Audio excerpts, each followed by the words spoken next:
On today's episode, it's time to dish out a grade for Hawks defenseman Seth Jones' season, and I'll also get into a goaltending outlook as we head into the offseason.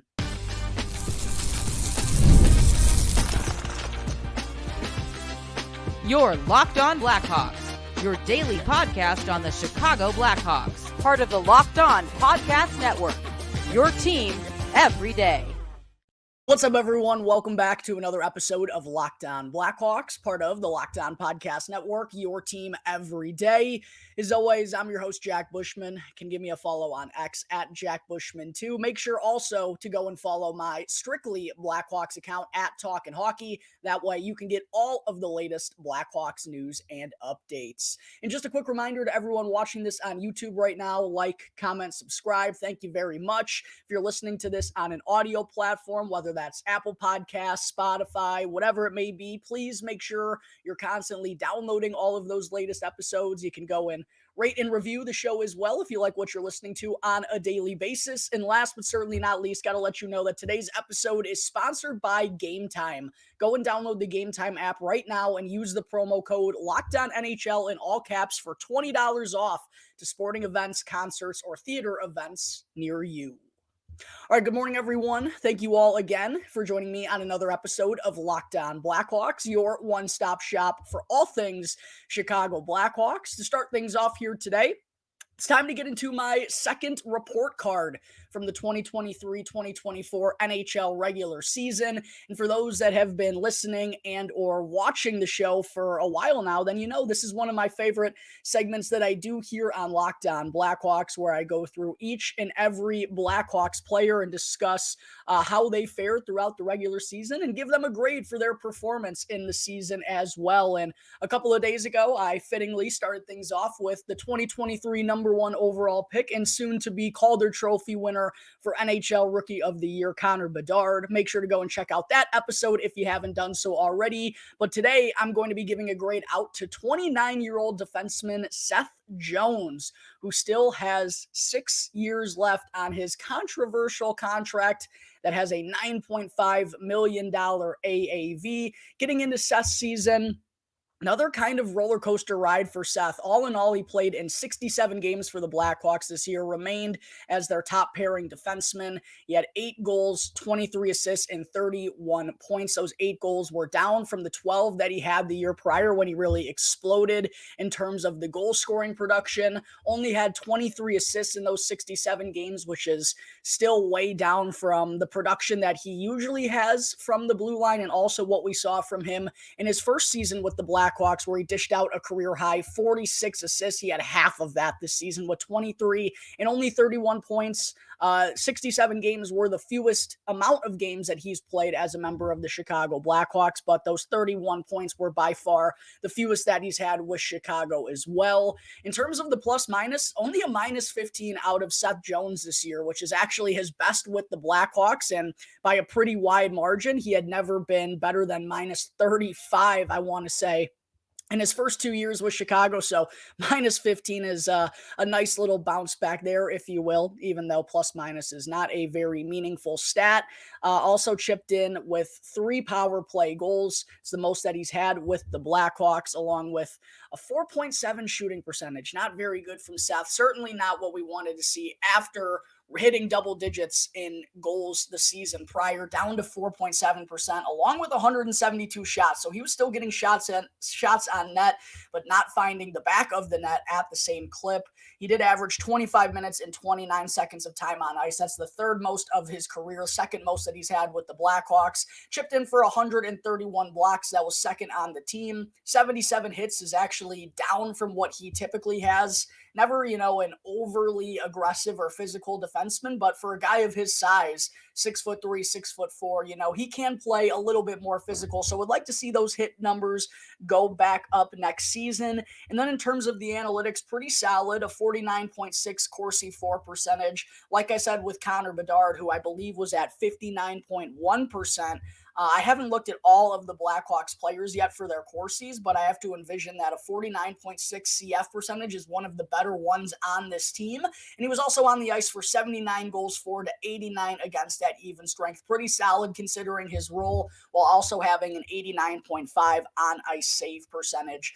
I do think he was much better defensively, and having that shutdown pairing along with Alex Vlasic, I think really kind of grounded that defensive pairing and allowed Seth Jones to put up better defensive numbers than he's really had since joining on with the Blackhawks. I think that's probably the first thing that I need to talk about in terms of the good that came out of Seth Jones this year. I thought he was as reliable defensively as he's been since Jake McCabe got traded, and they were really solid together on that top pairing before McCabe got dealt to the Maple Leafs. But I do think at the same point in time, it's pretty clear that in order for Seth to be the true number one defenseman for the Blackhawks that he is kind of signed on to be, I think it's pretty clear that he needs a solid defenseman partner alongside him to create that true top pairing. And that's a little bit disappointing when you look at the contract for Seth Jones. And I know when a lot of Blackhawks fans and a lot of people around the NHL think about Seth, that's kind of the first thing that comes to mind, right? And listen, I'm not saying it's a good contract whatsoever. It's a bad one that general manager Stan Bowman dished out to him.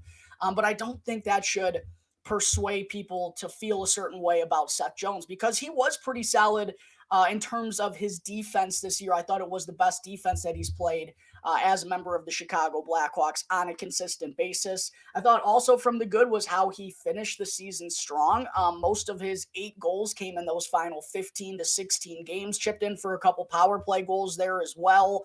I also like to see him use his speed in transition. I think that was pretty clear this year, the amount of times that he was carrying the puck up through the neutral zone and into the offensive zone, and he still is able to play a massive role, one of the biggest in the NHL. He was top 5 in time on ice once again this season at 29 years old. He's been doing this year in and year out for a long time now, so he's still able to fill those shoes as the number one defenseman for the Blackhawks. But like I said, I think it is pretty clear for him to be a true top pairing guy, he needs to have a reliable defensive partner alongside him.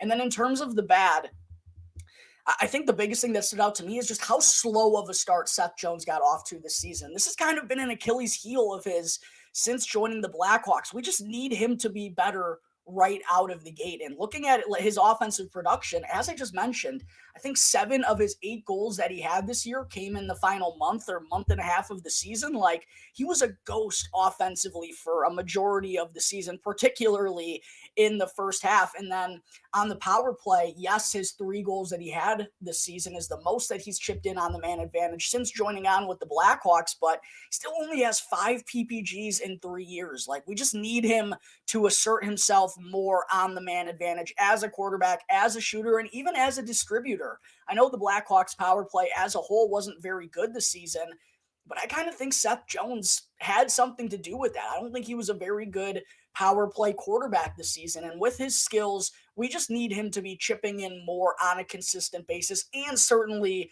ready to rock and roll right from the opening puck drop to kick off the season, man. He's just been really slow out of the gate, and it's impacted this Blackhawks team in a negative way.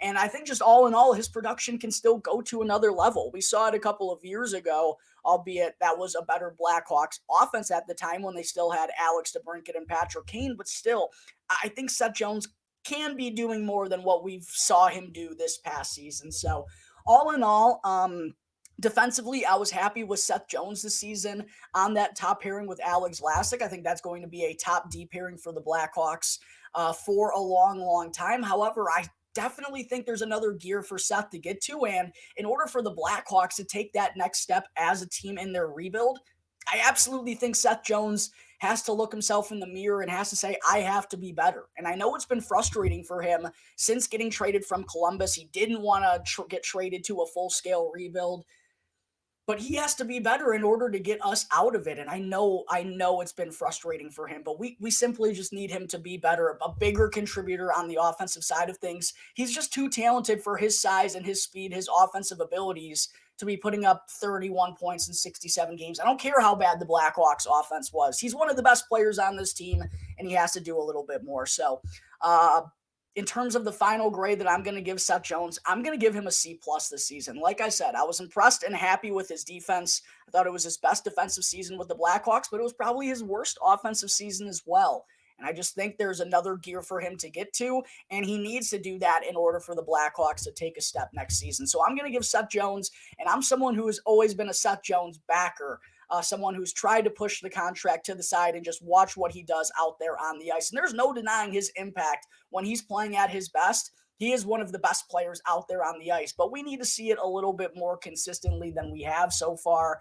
And I think he's absolutely capable of it. That's why I'm being a little bit tough on Seth Jones here. I'm giving him a C+ for his performance this season. In terms of what the fans voted for on X, make sure to go and follow my Strictly Blackhawks account on X at Talkin' Hockey so you can vote on all of these polls and share your opinion as to what grade they should get for their performance this season. 47% of the voters said that Seth Jones deserved a B. 38% said that he deserved a C. And interestingly enough, more fans voted for a D/F than an A for Seth Jones, which I could kind of understand a little bit. I don't think he was either of those grades, but he is just a polarizing figure here in Chicago because of that contract. I can't control how other people feel. And while I do think it's a little foolish, I see why people are disappointed when he signed on for that price tag and not contributing the way that we know he can. So I'm giving Seth Jones a C+. Sounds like a majority of the fans think he deserves a B, but go and hit that comment section down below right now. Let me know your thoughts as to what grade you would give Seth Jones for his performance in his third season with the Chicago Blackhawks. All right, there is my grade for defenseman Seth Jones for his performance this past season. Coming up in just a moment here, Hawks fans, I will get into a goaltender outlook for the Blackhawks as we head into the offseason. But first, I need to talk to you all about Monopoly Go. Oop, just kidding. I need to talk to you all about eBay Motors. That's first.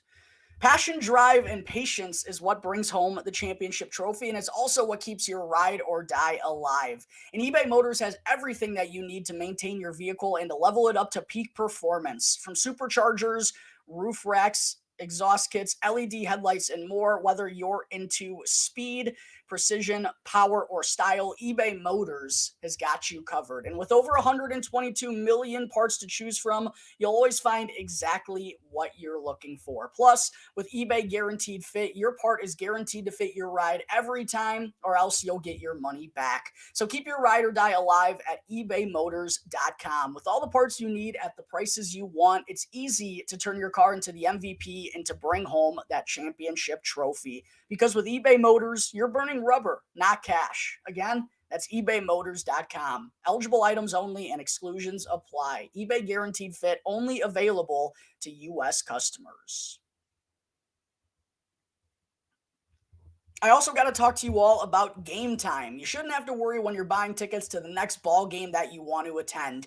And I'm here right now, happy to announce that Game Time is officially an authorized ticket marketplace of Major League Baseball, which makes getting tickets faster and easier. Plus, prices on the Game Time app actually go down the closer it gets to the first pitch, and with killer last-minute deals, all-in prices, and their low-price guarantee, Game Time helps take the guesswork out of buying MLB tickets. And I personally have used Game Time for probably close to a decade now, even when I was back in high school going to see the Blackhawks in their heyday at the United Center, or going to see the Chicago Cubs down at Wrigley Field. And I still use Game Time today when I'm wanting to go see a ball game in another city, or I want to go and catch a comedy event with one of my friends, or go and see a concert. I always make sure to check Game Time because it's the fastest, easiest, and cheapest way for you to purchase your tickets. Plus, last-minute ticket deals, flash deals, and zone deals make it so easy to find and buy MLB tickets now that baseball season is about to take over. I highly recommend you all go and download the Game Time app, and when you do, create an account and use the promo code LOCKEDONNHL in all caps for $20 off with your first purchase. Again, you can get $20 off to come see Seiya Suzuki play at Wrigley Field this season. All you got to do, download the Game Time app, use the promo code LOCKEDONNHL in all caps. Last minute tickets, lowest price guaranteed, Game Time. Segment 2, I've gone through an offensive and defensive outlook for the Chicago Blackhawks here in the last week, but last but certainly not least here, I still got to go over the goaltending from the season and talk about what kind of the plan is for the Blackhawks this offseason in net. First and foremost, we know Peter Mrazek was excellent, truthfully, all season long, and I don't even want to envision or think about how much worse this Blackhawks team would have been without Peter Mrazek. Maybe 15 victories this season. He was excellent, and there was a reason why I gave him Blackhawks co-MVP honors along with Connor Bedard, because any time this Blackhawks team found success or came through for a rare victory, Connor Bedard and Peter Mrazek were pretty vital in that success. They probably had something to do with it. And Mrazek was stellar all year long, man, and a huge bounce back season for him, right? Like, this was kind of a season that solidified that he's still a starter in the NHL, going back to the year prior, joining on with the Blackhawks for the first time. He was coming off some injury-plagued seasons, right? There were some question marks about whether or not he could still be healthy enough to be reliable as a number one or even as a backup at his age, being over 30 years old. It kind of felt like it was a natural progression for him to just kind of fade away into the sunset, that his better days had already been behind him. But that wasn't the case. Mrazek came ready to go right out of the rip this season, man. And like I said, prove to everyone that not only is he a number one goaltender in this league, he's one of the better ones. I really, really would be curious to see what Peter Mrazek would have done this year had he actually had a good defense and a good hockey team in front of him. And it would have been really interesting had he not signed an extension with the Blackhawks. There would have been some teams trying to acquire him to join their roster ahead of the Stanley Cup playoffs, because like I said, I think he was one of the biggest bounce back goaltenders in the entire league this year, and it was certainly impressive. But when he wasn't in net, it was really a struggle for the Chicago Blackhawks, because Arvid Soderblom, his backup, just isn't at that level yet. He's just not capable of stealing games himself, not capable of being consistent enough throughout a 60-minute game to not allow a softie or two. Like, that was the biggest difference to me between Peter Mrazek and Arvid Soderblom, is the amount of softies they would let in, and the amount of, I don't want to say a lack of focus or a lack of concentration came into effect, but it's just the difference between a guy who's been in the NHL, been a starter in this league for a long time, and a guy who's 25 years old and just kind of looks like he's still in a little bit over his head. Arvid Soderblom was never able to stand on his head for a 60-minute game to steal it the way Peter Mrazek was able to do time and time again this season. So there was a clear discrepancy between the starter and the backup for the Blackhawks this season, and a pretty big discrepancy in terms of their numbers as well. Mrazek was 18-31-4 with a 305 goals against average, 907 save percentage, and one shutout in 53 starts this year, while having 6.6 goals saved above average. He was phenomenal, man. And to put up those types of numbers with this Blackhawks team, the way they were getting outshot on a regular basis, really, really impressive stuff. And then for Soderblom, 5-22-2 this season and 29 starts with a 3.92 goals against, 879 save percentage, and minus 23 goals saved above average. Really, really tough season for him, man. He turns 25 in August, has 1 year left on his current deal. So got to assume, I think that he is going to come back in some capacity just because of the Blackhawks situation. And yes, I know they want to take strides, but I don't think they're going to cut him out of their organization entirely because of his struggles at the NHL level this year. But if he does come back, he absolutely is at least going to be the backup to Peter Mrazek, who still has 2 years left on his current deal that he signed this past season at $4.25 million. Well deserved of that contract extension here in Chicago, and he turned 32 years old back in February. Looking around the organization, though, at the rest of the goaltending prospects and what it kind of looks like in net for the org, Jackson Stauber and Drew Commesso down in Rockford, a really intriguing goaltending duo. Jackson Stauber was really solid down the stretch of the season to help the IceHogs get into the Calder Cup playoffs, and doing it in an interesting time because he is in a restricted free agent here come July 1st. And personally, given Soderblom's struggles and Stauber's ascension, I would be willing to give him a contract extension, maybe 1 or 2 years, and give him an opportunity to duke it out with Arvid Soderblom going into training camp next year for the backup job. Drew Commesso, I think, is in that conversation as well, although I do think the Blackhawks organization would like to be patient with him and probably like him to be a full-time starter in Rockford before making the full-time leap to the NHL. However, he's been great down the end of the season as well, and really good for the IceHogs in the Calder Cup playoffs, as I'll talk more about here in just a second during segment 3. Make sure to stay tuned until that part of today's episode, but I'm not ruling it out that Drew Commesso goes because I believe in his upside the most out of any of these goaltenders that the Blackhawks have in their organization. I know it's unlikely, but I'm also not putting it past him having an incredible summer. And then, it's going to be a really crucial training camp. If Drew Commesso has himself a really good camp, if he's better than Jackson Stauber and better than Arvid Soderblom, again, I don't think it's likely, but crazier things have happened than Drew Commesso serving as the backup to Peter Mrazek to open things up next year. Again, I think Jackson Stauber is the more likely option, but there are some questions that the Blackhawks have to decide here upon the offseason. I think there's two choices here. They need to decide whether to give Stauber and or Commesso a shot to be the backup next year. And if they're not going to do that, I just don't know how you don't give Arvid Soderblom any sort of competition, right? Like, he just wasn't good enough this year. And again, kind of like the Seth Jones thing, the Blackhawks are wanting to get better in the future.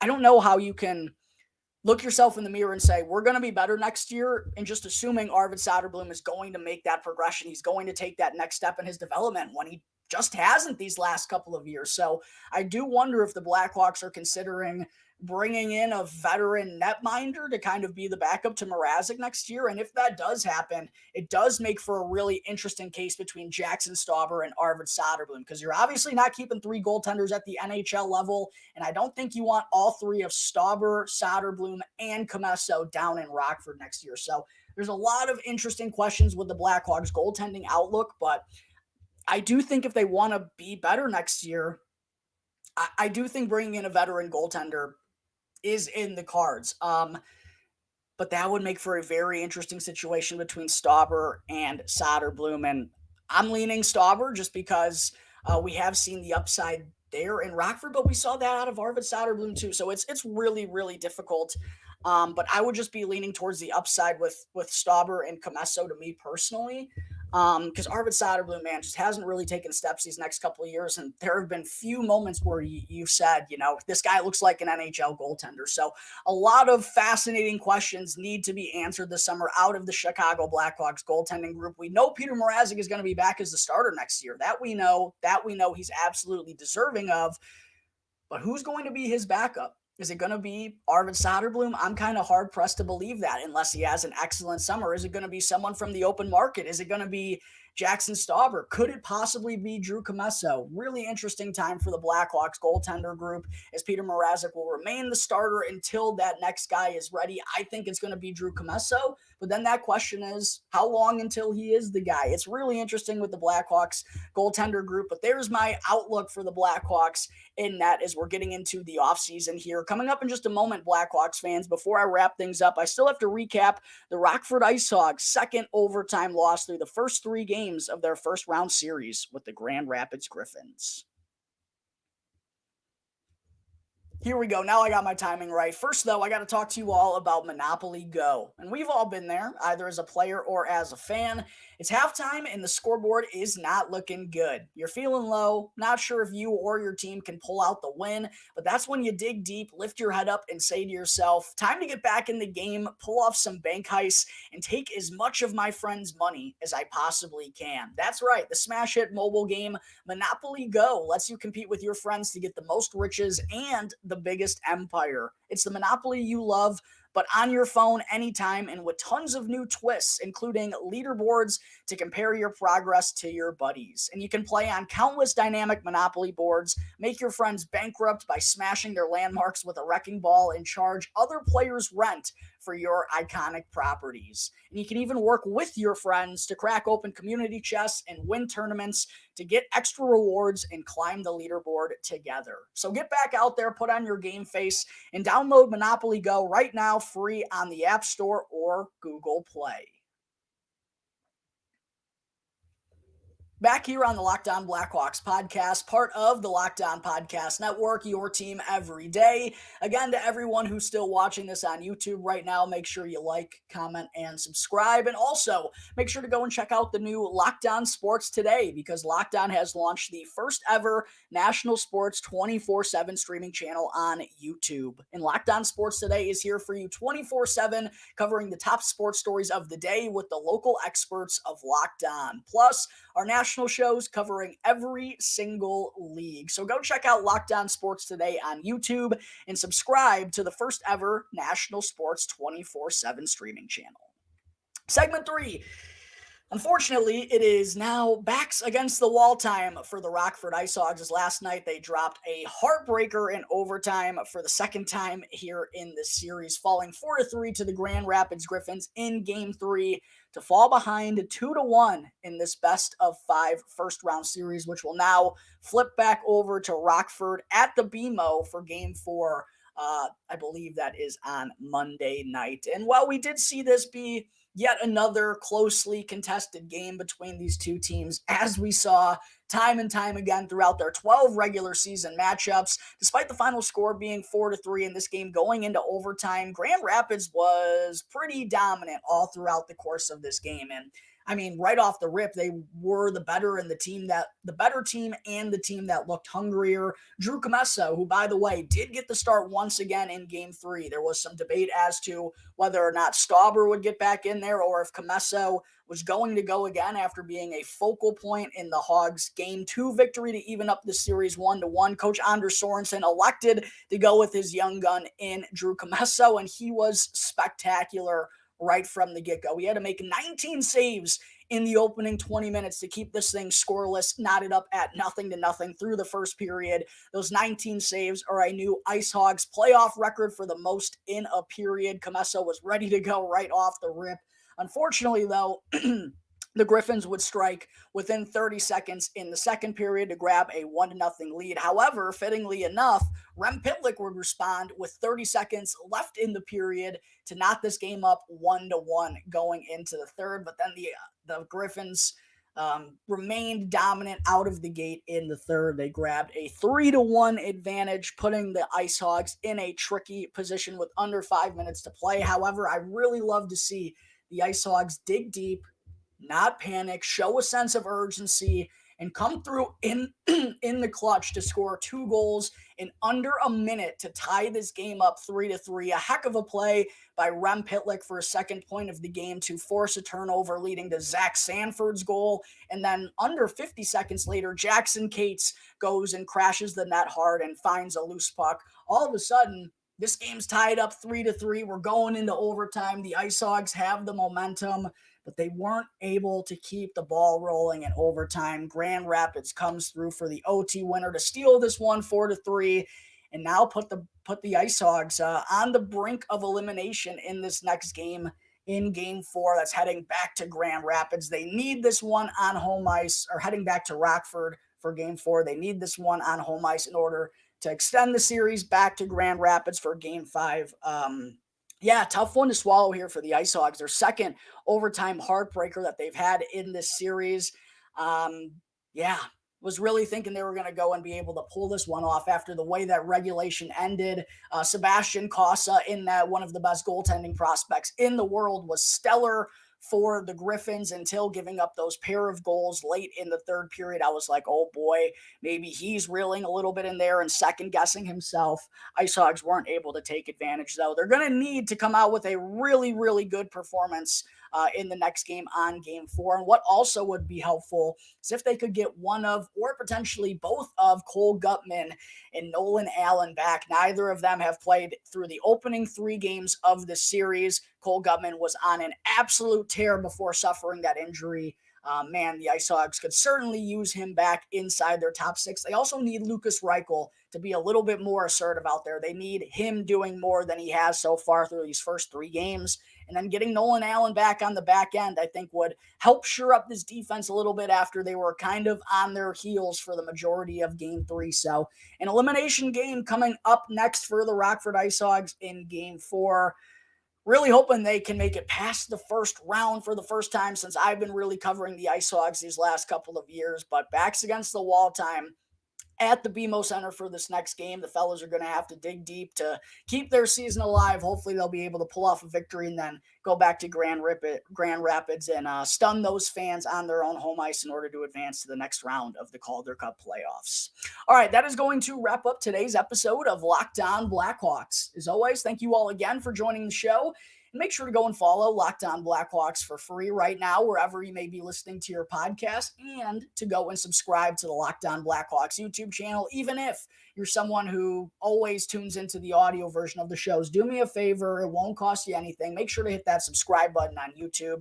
It helps me out tremendously. And also make sure to go and follow my personal account at Jack Bushman2 on X, and also go and follow my strictly Blackhawks account as well at Talkin' Hockey for all the latest Blackhawks news and updates. So until the next episode, everyone, enjoy the rest of your weekends. I'll catch you on the next episode of Locked On Blackhawks, part of the Locked On Podcast Network, your team every day.